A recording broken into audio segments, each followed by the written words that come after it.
जय हिंद बच्चों, स्वागत है आपका हमारे YouTube चैनल में, जिसके अंतर्गत हम आपको एनडीए, नेवी, एयरफोर्स की प्रिपरेशन कराते हैं। जो बच्चे हमारे चैनल से जुड़े हैं वो जानते हैं कि मैंने एक प्रैक्टिस सीरीज की शुरुआत की हुई है आपकी आगामी परीक्षाओं को देखते हुए। इसके अंतर्गत मैं आपको पूरी बुक से 10 प्रश्न छांट करके महत्वपूर्ण प्रश्नों को निकालता हूं और उन्हें एक प्रैक्टिस सीरीज में डाल देता हूं। ऐसी एक मैंने सीरीज आज सुबह अपलोड की हुई थी, जिसके सॉल्यूशन वाला वीडियो मैं आपको यहाँ इसमें लेकर के आया हूं। इसमें 10 प्रश्न है हमारे पास और एक एक करके हम इनके प्रश्नों के सॉल्यूशंस देखेंगे। बहुत महत्वपूर्ण प्रश्न मैंने इसमें शामिल किए हुए हैं, आप सभी बच्चे ध्यान से देखें। पहला वाला जो मैंने प्रश्न लिया हुआ है ये ट्रिग्नोमेट्री का है। लिखा है 1 डिग्री में कितने रेडियन होंगे। यहाँ पर यह हमारे पास बेटा बहुत ही महत्वपूर्ण प्रश्न है। आप इसे डायरेक्ट याद रखें, 1 डिग्री में 0.01746 रेडियन होते हैं। इसका बी वाला ऑप्शन सही है। ये आपको डायरेक्ट याद रखना है, ये शॉर्टकट है बच्चों, ठीक है। एज अ फॉर्मूले के तौर पे आप इसे डायरेक्ट याद रखेंगे। क्वेश्चन नंबर 2 पे चलते हैं। ये इंटीग्रेशन का प्रश्न है। लिखा हुआ है integration tan square x dx। इसकी वैल्यू आपके पास 4 ऑप्शन है, ये पूछा जा रहा है। तो बच्चों वैसे तो मैंने अपने इंटीग्रेशन के लेक्चर में इसको डायरेक्ट एज अ फॉर्मूले के तौर पे आपको याद कराया था, पर आप बच्चे जो इस चैनल पे नए हैं वो समझ लें। tan स्क्वायर एक्स, बेटा हम लोग एक फॉर्मूला जानते हैं 1 + tan स्क्वायर एक्स का। ये फॉर्मूला होता है बेटा sec square x. 1 + tan square के प्लेस पे हम sec स्क्वायर एक्स लिख सकते हैं। अगर केवल tan स्क्वायर एक्स होता तो बेटा हम इसके प्लेस पर लिख सकते थे sec स्क्वायर एक्स, और ये जो 1 है ये इधर जाएगा तो माइनस में होगा। तो आप बच्चों tan स्क्वायर एक्स के प्लेस पर लिख सकते हो sec स्क्वायर एक्स -1। चूंकि इस पे इंटीग्रेशन लगा है तो दोनों तरफ इंटीग्रेशन लगाएंगे। तो इंटीग्रेशन यहाँ पर हुआ बेटा sec स्क्वायर एक्स dx, फिर -1 पर आपने इंटीग्रेशन लगाया, ठीक है। sec स्क्वायर एक्स का इंटीग्रेशन होता है tan x, -1 का इंटीग्रेशन हो गया x, और प्लस c आप लगा देते हैं। चूंकि यहाँ पर चारों ऑप्शन में कहीं पर भी c की बात नहीं कही गई है तो आपका जवाब हो जाएगा प्यारे बच्चों tan x माइनस का x। अब आप देख सकते हो ये आपको मिल रहा है सी ऑप्शन में। आई होप आप सभी बच्चों को अच्छे से आ गए होंगे दोनों क्वेश्चन। आप इसे नोट करें, मैं यहाँ पर इनको रफ करके जगह बनाता हूँ, फिर आपको क्वेश्चन आगे के डिस्कस करता हूँ। आइए बच्चों क्वेश्चन नंबर हम 3 पर चलते हैं। आपको ये बाइनोमियल का हमारा बहुत अच्छा सा क्वेश्चन है बेटा। लिखा हुआ है x - 1/x की पावर है 12। कह रहे हैं इसके एक्सपेंशन में, इसके प्रसार में स्वतंत्र पद यानी कि इंडिपेंडेंट टर्म आपको फाइंड आउट करना है। तो बच्चों हमारे पास इसका फॉर्मूला होता है बेटा tr+1 = NCr x की power n - r into y की पावर r, ठीक है। अब हम क्या करते हैं, इस फॉर्मूले को अप्लाई करते हैं। n के प्लेस पर यहाँ पर है 12cr x, ये x + y इसको मानते हैं ना बेटा। तो x + y के प्रसार में, x + y की पावर n के प्रसार में ये होता है व्यापक पद का फॉर्मूला। तो अब बच्चों x के प्लेस पे तो x ही लिखा हुआ है, पावर है 12 - r। y के प्लेस पर लिखा हुआ है -1/x, और पावर यहाँ पर भी r है। तो बच्चों यहाँ से -1 की पावर r को आप ना सबसे पहले लगा लोगे, फिर हो जाएगा आपके पास 12cr, फिर x की पावर पे लिखेंगे 12 - r। ये r जब ऊपर जाएगी पावर तो माइनस में होगी, यानी कि 12 - 2r, ठीक है बच्चों। अब आपसे कह रहे हैं इसके प्रसार में स्वतंत्र पद। स्वतंत्र पद का मतलब है कि इसमें x नहीं आना चाहिए, ठीक है। जब x नहीं आना चाहिए तो मतलब x की जो पावर है ये 0 हो जाए, यानी कि आप ये कह सकते हो कि 12 - 2r की वैल्यू 0 हो जाए। तो r की बच्चों वैल्यू यहाँ पर आ गई है 6। जब r की वैल्यू हम 6 देते हैं तो ये x वाला टर्म हमारे पास हट जाता है, ठीक है। आप रख के देख सकते हो 6 दूनी 12, 12 में से 12 गया 0, x की पावर 0 का मान 1 हो गया, ठीक है। ये स्वतंत्र पद हो गया। अब आप r की वैल्यू 6 यहाँ पर डाल दीजिए, जो हमारे आंसर को हमें बता देगा। तो चलिए देखते हैं। -1 की पावर पर हो गया बेटा यहाँ पर 6, 12c6। माइनस की पावर अगर हमारे पास कोई सम संख्या आती है तो वो प्लस है, तो ये प्लस का 1 हो जाएगा। 12c6, तो 12c6 को सॉल्व कर लेते हैं बच्चों। तो 12, 11, 10, 9, 8 और 7, ठीक है। 1 2 3 4 5 6, 6 टर्म हो गए, और ये 6 है। इसका मतलब है 1 2 3 4 5 और 6, 6 दूनी 12, ये 12 से 12 खत्म है। 4 से कैंसिल करेंगे तो 4 दूनी 8 हो जाएगा, 3 से कैंसिल करेंगे तो 3 3 का 9 हो जाएगा। 11 गुणे, ये हमारे पास बेटा 11 गुणे 10 है, तो मैं मान लो मैं इसको क्या करता हूँ, ऐसा करते हैं बच्चों, ये 5 से 10 को कैंसिल ही कर देते तो ये 2 हो जाएगा, ठीक है। 11 गुणे 2 गुणे 3, 2 गुणे 3 हो गया 6, और 6 दूनी हो गया 12, और 12 गुणे 7 है, ठीक है। 12 गुणे 7, सॉरी 12 गुणे 7। तो बच्चों आगे बढ़ा लेते हैं इसको, 11 गुणे 12 करते हैं तो 12 एकम 12, 2 हासिल 1, 12 एकम 12 और 1 13। फिर 7 का गुणा करेंगे, 7 दूनी 14, 4 हासिल 1, 7 गुणे 3 7 या 21 और 1 22 यानी कि 2 हासिल 2 हो गया, 7 एकम 7, 7 2 9, 924। ठीक है, तो इसमें जो स्वतंत्र पद आएगा बच्चों 924 यानी कि हमारा डी वाला ऑप्शन सही है। ठीक है, आप इसे नोट कर लीजिए। फिर अगले क्वेश्चन की तरफ चलते हैं। आइए स्टूडेंट्स, क्वेश्चन नंबर हम 4 देखते हैं। ये त्रिकोणमिति ट्रिग्नोमेट्री का है प्रश्न, एक बहुत अच्छा क्वेश्चन है। लिखा है यदि tan theta plus sec theta की वैल्यू 4 हो तो sin थीटा का क्या मान होगा। आइए बच्चों देखते हैं, मैं आपको इसका बेसिक भी करा देता हूं। देखिए प्यारे बच्चों, हम एक फॉर्मूला जानते हैं sec square theta minus tan square theta, इसकी वैल्यू होती है बच्चों 1। ठीक है, मैं इसको आपको एकदम बेसिक से कराता हूं। तो बेटा हम लोग इसे a square minus B square मानते हैं, तो a प्लस बी और a माइनस बी, इसको मैंने ऐसे लिख देना है बेटा। अब आप क्या करते हो, ध्यान से देखना बच्चों, ये tan theta plus sec theta या sec theta plus tan theta मैं कह रहा हूँ इसको, तो आप ना इसको यहीं पर रोक लेते हो, इसको नीचे डिवाइड करा लेते हो 1/sec theta minus tan theta. या अब ध्यान से देखिएगा, मेरी बात को समझिएगा, अगर मैं प्लस की वैल्यू चाहता हूँ तो 1 में माइनस वाला ले आऊंगा, अगर मैं माइनस चाहता हूँ तो यहाँ प्लस ले आऊंगा। तो अब आप इसे फॉर्मूले के जैसा कर सकते हैं, प्लस माइनस और यहाँ माइनस प्लस, ये आपका फॉर्मूला हो गया। अब आप इसका इस्तेमाल कर सकते हैं। ठीक है, देखिए मैं आपको समझाता हूँ बेटा। यहाँ पर sec theta plus tan theta की वैल्यू आपको गिवन है 4। अब मैं अगर sec theta minus tan theta आपसे कहूँगा तो ये वैल्यू क्या होगी, 1/4 होगी बच्चों। अब आप इसे सॉल्व कर लीजिए, ये कैंसिल हो जाएगा, ये आपको प्राप्त हो रहा है 2 sec theta is equal to, जब जोड़ते हैं 4 चौको 16 और 1 17, 17/4। इस 2 को आप यहाँ से हटा करके इधर प्रोडक्ट करते हो तो ये 4 दूनी हो गया 8। क्लियर है। अगर आप इसे पलट देते हैं बेटा तो ये आपको sec को पलटेगा तो cos मिल जाएगा, ये हो जाएगा 8/17। अब आप एक ट्रायंगल बनाइए। ठीक है, आपने पढ़ रखा होगा बच्चों लाल बटे कक्का। ठीक है, लाल बटे कक्का से आपने पढ़ा होगा, यहाँ पर बेटा होता है cos, यहाँ होता है tan और यहाँ होता है sin। cos में वैल्यू आपको क्या मिलती है बेटा, फॉर्मूला क्या मिलता है, आधार बटे कर्ण। तो आधार हो गया 8 और कर्ण हो गया 17। ठीक है, आ रहा है ना समझ में। आगे बढ़ते हैं, अब हम यहाँ पर ये कर्ण की वैल्यू को निकाल लेते हैं पाइथागोरस थ्योरम लगा करके। तो बच्चों 17 का स्क्वायर करेंगे तो 289, 8 का स्क्वायर करेंगे तो 64। जब आप इसको माइनस कर दोगे तो ये मिल जाएगा 225। 225 का स्क्वायर रूट ये हो जाएगा 15। अब आपको तीनों वैल्यू पता चल गई हैं। आपसे क्वेश्चन में पूछा गया था कि साइन थीटा की वैल्यू क्या है। तो बेटा साइन थीटा क्या होता है, लंब बटे कर्ण होता है। तो लंब हमारे पास ये और कर्ण ये है, तो हमारा जवाब हो गया प्यारे बच्चों 15/17। ठीक है, 15/17 आप देख सकते हैं, आपको यहाँ पर मिल रहा है बी वाले ऑप्शन में। आई होप आप लोगों को यहाँ तक आ गया होगा। ठीक है, चलिए आप इसे नोट कर लीजिए। आइए बच्चों क्वेश्चन नंबर हम 5 देखते हैं। ये क्वेश्चन हमारा बाइनोमियल थ्योरम से लिया गया प्रश्न है। लिखा है यदि x minus 2y plus 3z की पावर n के विस्तार में, जब मैं इसका एक्सपेंशन करता हूं तो इसके विस्तार में, एक्सपेंशन में 45 पद आते हैं, 45 टर्म आते हैं, तब आपसे कह रहे हैं n का क्या मान होगा। तो आइए बच्चों इसको समझ लेते हैं, ध्यान से देखिएगा। अगर हमसे कहा जाता है x प्लस वाई की पावर n के प्रसार में कितने पद हैं, तो बच्चों याद रखना इसमें n+1 पद होते हैं। जो पावर होती है उसमें एक जोड़ देते हैं। अगर हमसे कह देंगे कि x plus Y plus Z, ठीक है, इसकी होल पावर n के प्रसार में कितने पद होंगे, तो बच्चों हम क्या करेंगे, जो n+1 लिखा था ये लिखेंगे और फिर एक और जोड़ देंगे इसमें, तो n+2 होगा और डिवाइड कर देंगे 2 का, इसमें इतने पद होंगे। एक बात आप समझ लीजिएगा, y के पहले यहाँ प्लस है या माइनस है, z के पहले प्लस है या माइनस है, या x से पहले प्लस है माइनस है, या x के प्लेस पे 2x है, y के प्लेस पे 3y है, तो ये कांस्टेंट कोएफिशिएंट जो आते हैं ना, इनसे कोई भी फर्क नहीं पड़ता, पदों की संख्या इतनी ही रहती है। ठीक है, याद रखिएगा।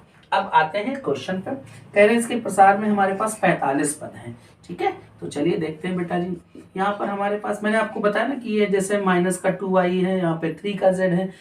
ठीक है, इससे कोई भी फर्क नहीं पड़ता, यही रहेंगे इसमें पद। तो पद हो गए बेटा n+1 n+2 अपॉन में 2, इतने पद हो गए। अब आपसे सवाल में कह रहे हैं कि 45 पद है, तो आप यहाँ पर 45 कर लोगे। इस 2 को बच्चों में यहाँ पर गुणा करेंगे तो ये हो जाएगा 45 दूना 90।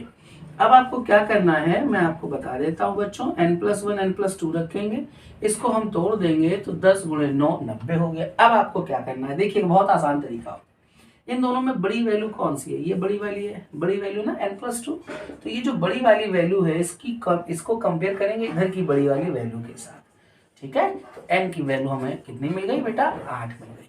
अगर हम छोटी वाली वैल्यू देखते तो इन दोनों में छोटा क्या है, n+1 है, तो छोटी वाली वैल्यू की कंपैरिजन भी हम छोटी वाली से ही करते, तो 9 में 1 ज्यादा चला जाता 8 हो जाता, n की वैल्यू 8 मिल रही है, ठीक है। आई होप आपको आ गया है बच्चों, ये हमारे पास यहाँ पर सी वाले ऑप्शन में मिल रहा है n की वैल्यू 8, ठीक है, आप इसे नोट करें। आइए स्टूडेंट्स क्वेश्चन नंबर हम 6 देखते हैं। बहुत अच्छा क्वेश्चन है, लिखा हुआ है एक कण द्वारा t समय में चली गई दूरी जो है वो समीकरण इस समीकरण से दिखा रहे हैं, s बराबर 3t³ - 4t² + 6 इस समीकरण के द्वारा दिया जा रहा है। क्या चीज है, ये दूरी है। अब आपसे कह रहे हैं तो 3 सेकंड के बाद जब हमारे पास जो पार्टिकल है, जो कण है, वो इस समीकरण से इसकी दूरी रिप्रेजेंट कर रहे हैं और कह रहे हैं कि 3 सेकंड के बाद जब वो कण चल रहा है तो 3 सेकंड के बाद उस कण का वेग क्या होगा, वेलोसिटी क्या होगी और एक्सेलरेशन यानी कि त्वरण भी पूछ रहे हैं यदि संबंधित इकाइयां दी गई हो, ठीक है। जो भी इकाई होती है समय की, दूरी की, त्वरण की, वो सब दी जा रही है, तो मैंने यहाँ पर लिख दिया हुआ है कि यदि संबंधित इकाइयां दी गई हो, तो आपको इकाइयां यूनिट के बारे में कुछ भी नहीं ध्यान रखना है, ये आंकड़े बताने हैं। आइए बच्चों इसे डिस्कस करते हैं। देखिए बेटा यहाँ पर हमें जो दूरी दे रहे हैं वो दे रहे हैं s बराबर 3t³ - 4t² + 6, ठीक है। अब हम इसे t के रिस्पेक्ट में डिफरेंशिएट कर देते हैं, तो ds dt ये हो जाएगा 3 × 3 = 9, ठीक है, t² हुआ -4 दूनी 8, ये हो गया। अब बेटा जब आप दूरी को डिफरेंशिएट कर देते हो समय के सापेक्ष तो वो मिल जाता है वेलोसिटी यानी कि वेग, और कितने समय के बाद, 3 सेकंड के बाद। चलिए 3 रख देते हैं, 3 × 3 = 9, 9 का गुणा 9 में 81, 3 रखा, 8 3 हो गया 24, ठीक है। 11 में से 4 जाएंगे, ये हो गए 7, यहां से एक हासिल लिया था आपने 7, 7 में 2 गया 5, ये 57, वेलोसिटी हो गई 57। तो 57 आप देख सकते हैं, 57 तो तीनों में आ रहा है, इसमें नहीं आ रहा है, यानी कि डी तो नहीं सही होगा। अब क्या है, एक्सेलरेशन। तो बच्चों हम इस दूरी को एक बार डिफरेंशिएट करते हैं तो वेलोसिटी मिलती है, जब 2 बार डिफरेंशिएट कर देते हैं d2s dt2 तो हमें ये एक्सेलरेशन त्वरण मिल जाता है, f मिल जाता है। चलिए डिफरेंशिएट कर देते हैं, तो ये हुआ 9 दूनी 18 - 8, समय था 3 सेकंड, 8 18 × 18 तिहाई हो गया जाके 54, 54 में 8 जाएगा, 14 में 8 जाएगा, ये हो गया 6 46 46। अब आप देख सकते हैं कि आपका जवाब हो रहा है बेटा 57 और 46, 57 46 यानी कि बी वाला ऑप्शन हमारा सही हो गया, ठीक है। उम्मीद है आपको आ रहा होगा अच्छे से। चलिए क्वेश्चन नंबर हम 7 की तरफ चलते हैं। ये हमारे पास एक इलिप्स है, दीर्घवृत्त है, कह रहे हैं इसके इस बिंदु पे खींचा गया जो विलंब है वो आपको पता लगाना है। तो देखिए प्यारे बच्चों, ये हमारे पास मान लीजिए ये इलिप्स है, मैंने ऐसे रफली स्केच कर दिया, ये इलिप्स है और इलिप्स का कोई एक बिंदु है 0,3। चलिए यहाँ पर मैं ऐसे बना देता हूँ। पहले तो आपको देखो ये क्वेश्चन लिखी हुई है, तो इसको क्वेश्चन में 45 का जब आप डिवाइड कराओगे तो ये हो जाएगा x² बटे 5 प्लस y² बटे यहाँ पर हो जाएगा 9 बराबर 1, ठीक है। इसको आप लिखोगे x² / 5 का स्क्वायर प्लस y² / 3 का स्क्वायर इज इक्वल टू 1, ठीक है। यहाँ पर ये जो पॉइंट होगा ये होगा 0,3 होगा, ठीक है। अब ये आगे बढ़ते हैं, कह रहे हैं इस बिंदु पे खींचे गए अभिलंब का समीकरण। तो बच्चों इस बिंदु पे अगर हम स्पर्शी खींचते हैं तो स्पर्शी खींचेंगे तो ये स्पर्शी होगी, अभिलंब खींचेंगे तो ये अभिलंब होगा। और ये कौन सा अक्ष है बच्चों, ये अभिलंब है हमारा वाई अक्ष, ये आ रहा है वाई अक्ष। तो हमारा यहाँ पर कौन सा ऑप्शन सही है, डी वाला ऑप्शन सही है। आई होप आपको आ गया होगा, ठीक है, नोट कर लीजिए। अगले क्वेश्चन की तरफ चलते हैं। आइए बच्चों क्वेश्चन नंबर हम 8 की तरफ चलते हैं। ये क्वेश्चन हमारा इनवर्स ट्रिग्नोमेट्रिक चैप्टर से लिया गया है, प्रतिलोमवृत्तीय फलन से। तो आइए देखते हैं, लिखा हुआ है 2 cos inverse x plus sin inverse x की वैल्यू 11π/6 है। तो कह रहे हैं इसके हल कितने होंगे, 4 ऑप्शन है। कोई हल नहीं होगा, केवल एक हल होगा, अनेक हल होंगे, 2 हल होंगे। तो देखिए प्यारे बच्चों, एक फॉर्मूला हम जानते हैं, sin inverse x plus cos inverse x, इन दोनों का जो समेशन है ये है π/2। sin inverse x plus cos inverse x की वैल्यू π/2। तो ये जो 2 cos इनवर्स x है इसमें से एक cos इनवर्स x तो मैं बाहर ले लेता हूं और एक cos इनवर्स x मैंने बगल वाले sin इनवर्स x के साथ जोड़ दिया और इसकी वैल्यू यहाँ पर क्वेश्चन में थी 11 π/6। तो बेटा आप ना इसकी वैल्यू कितनी जानते हो, π/2 जानते हो। तो cos inverse x is equal to 11 π/6 minus ये वैल्यू आप π/2 उधर पहुंचा दोगे, ये π/2 हो गई। यहाँ पर 3 का ऊपर नीचे गुणा कर देंगे तो 11 पाई में से जब 3 पाई को आप माइनस करोगे तो ये हो गया 8 पाई और बटे में आ जाएगा 6। इसको आप कैंसिल करेंगे तो जवाब हो जाएगा 4 π/3। बच्चों π/3 की वैल्यू तो हो गई 60, 60 में 2 का गुणा 4 का गुणा हो गया तो ये 240 है। ठीक है, आप 240 डिग्री कहें या 4 π/3 कहें, बात एक है। चलिए ये बात आपको समझ में आ गई। आगे बढ़ते हैं। बेटा आपको याद रखना है कि cos इनवर्स x, ध्यान देना बेटा, cos इनवर्स x की जो वैल्यू होती है वो याद रखिएगा 0 से पाई के बीच में रहती है।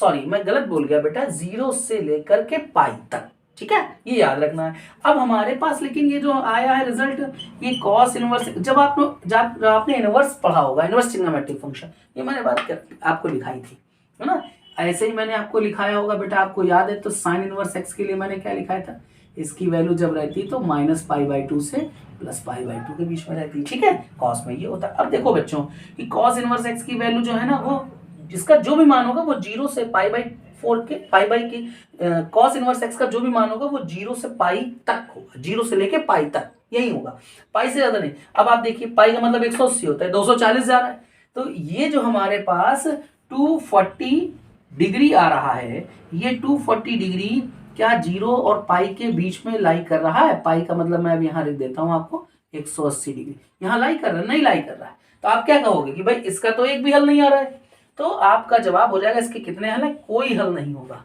क्लियर है, ये बहुत अच्छा क्वेश्चन है प्यारे बच्चों, आप इसे नोट करें, फिर आगे के दोनों प्रश्न मैं आपको करा देता हूं।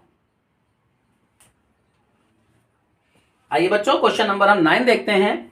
ये त्रिभुजों के गुण चैप्टर से लिया गया प्रश्न है, बहुत आसान है। लिखा है किसी त्रिभुज ABC में यदि B जो भुजा है वो 20 है, C की भुजा के जो है उसकी लंबाई 21 यूनिट है तथा साइन A का मान 3/5 है, तो आपको स्मॉल a का मान आपसे पूछा जा रहा है। तो देखिए बच्चों, यहां पर आपसे स्मॉल a की वैल्यू पूछी जा रही है, B की वैल्यू आपको 20 दे रहे हैं, C की वैल्यू है 21 और आपको साइन A का जो मान है वो 3/5 दिया जा रहा है। एक काम कर लेते हैं आप बेटा, अगर ये फॉर्मूला आपने पढ़ा है तो आपके लिए क्वेश्चन आसान हो जाएगा। cos A का फॉर्मूला होता है B² + C² - A² / 2BC। अब cos A, जब आपको sin A ये पता है 3/5, तो cos A कैसे निकलता है बच्चों, cos A का फॉर्मूला हो जाएगा √1 - sin² A। ठीक है ना, आप इससे अप्लाई करके निकाल सकते हो 3/5, तो ये हो जाएगा 9/25। जब आप इसको सॉल्व करते हो तो रूट के अंदर 16/25, 16/25 यानी कि cos A का मान हो गया 4/5। चलिए भाई यहाँ पर रख लेते हैं 4/5। अब B के प्लेस पर है 20, 20 का स्क्वायर किया आपने तो ये हो गया 400, फिर आपने 21 का स्क्वायर किया बच्चों। ठीक है, तो 21 गुणे 21, जब आप 21 का गुणा 21 में करते हैं तो 2 × 2 2 दूनी 4, ये 441 आपको मिल रहा है। चलिए भाई मैंने 441 भी लिखा, -A² / 2BC। B 20 है और C 21 है, 5 से इसको कैंसिल करेंगे तो 5 चौको 20 हो जाएगा। चलिए भाई इधर बढ़ते हैं, 4 × 2 × 4 × 21, ये हो जाएगा 8 4 1 -A²। इसको गुणा कर देते हैं, 4 चौको 16 दूनी 32। ठीक है, 21 × 32, ये बच्चों हमने यहाँ पर गुणा किया, 2 दूनी 4, 2 तिहाई 6, 2 7 और 6, 672। 672 ये आ रहा है और 841 इधर लिखा है, माइनस का A²। आप A² इधर ले आओगे तो 841 और माइनस कितना हो जाएगा, 672 हो जाएगा।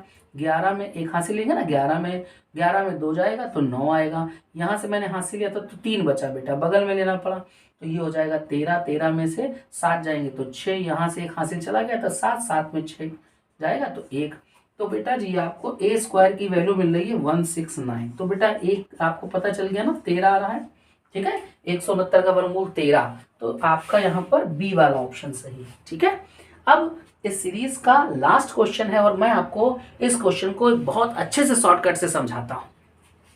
मैं इधर यहाँ पर रफ कर दे रहा हूं बेटा, और आप देखिएगा कि ये क्वेश्चन कितने कम समय में सॉल्व होगा।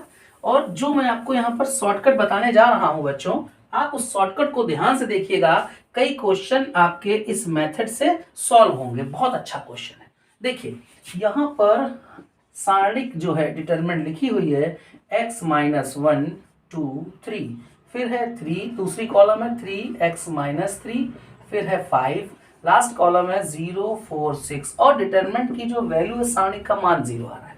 अब आप देखिएगा, मैं आपको जो कॉन्सेप्ट समझा रहा हूं उसको सीखिए, क्वेश्चन सेकंडों में सॉल्व होगा। क्या करना है बेटा, जब इस सारणिक का मान आपको 0 दिया जा रहा है, इसका क्या ये मतलब नहीं हो सकता कि कोई भी दो कॉलम हमारी आइडेंटिकल होंगी, कोई भी दो कॉलम आइडेंटिकल होंगी? ऐसा हो सकता है कि नहीं हो सकता है? हो सकता है, सिंपल सा है। अब मैं क्या करता हूं कि अगर मैं इसको इसके साथ आइडेंटिकल करता हूं तो 3 बराबर 5, ऐसा तो नहीं हो सकता भाई, या 2 बराबर, ये तो ये हो सकता है, लेकिन 3 के बराबर 5 नहीं भाई, कोई कोऑर्डिनेशन नहीं है। अब मैं इसको इसके बराबर कर रही हूं कि C1 को C3 के बराबर कर रहा हूं, अब आइडेंटिकल कर रहा हूं। देखिए ये 3 है, ये 6 है, ये 2 है, ये 4 है। अब एक काम कर लेते हैं, मैं इस कॉलम में जो भी एलिमेंट है सब में 2 2 का गुणा करा देता हूं, तो ये हो जाएगा 2x माइनस का 2, 2 दूनी 4 और 2 तिहाई 6। ये हमारी बीच वाली जो कॉलम है, ये मैं आपको समझाने के लिए लिख भी दे रहा हूँ, 0 4 और 6, ये हमारी कॉलम है। अब देखिए ये आइडेंटिकल है, 4 है तो ये भी 4 है, ये 6 है तो ये भी 6 है, तो ये वैल्यू किसके बराबर होनी चाहिए थी? 0 के बराबर। तो बच्चों 2x माइनस 2 की वैल्यू 0 के बराबर, तो 2x बराबर 2, x की वैल्यू क्या हो गई? 1। हमसे x की वैल्यू पूछी जा रही थी, ये हमारा बी वाला ऑप्शन सही है। आई होप आपको समझ में आ गया होगा। अगर आपको हमारा पढ़ाने का तरीका, हमारा कंटेंट समझ में आता है तो हमारे वीडियो को ज़्यादा से ज़्यादा शेयर कीजिए, ज़्यादा से ज़्यादा अपने दोस्तों को भेज करके उनसे हमारे चैनल को सब्सक्राइब करिए। ठीक है बच्चों, तो चलिए मुलाकात होती है एक नई प्रैक्टिस सीरीज के साथ अगले वीडियो में। जय हिंद।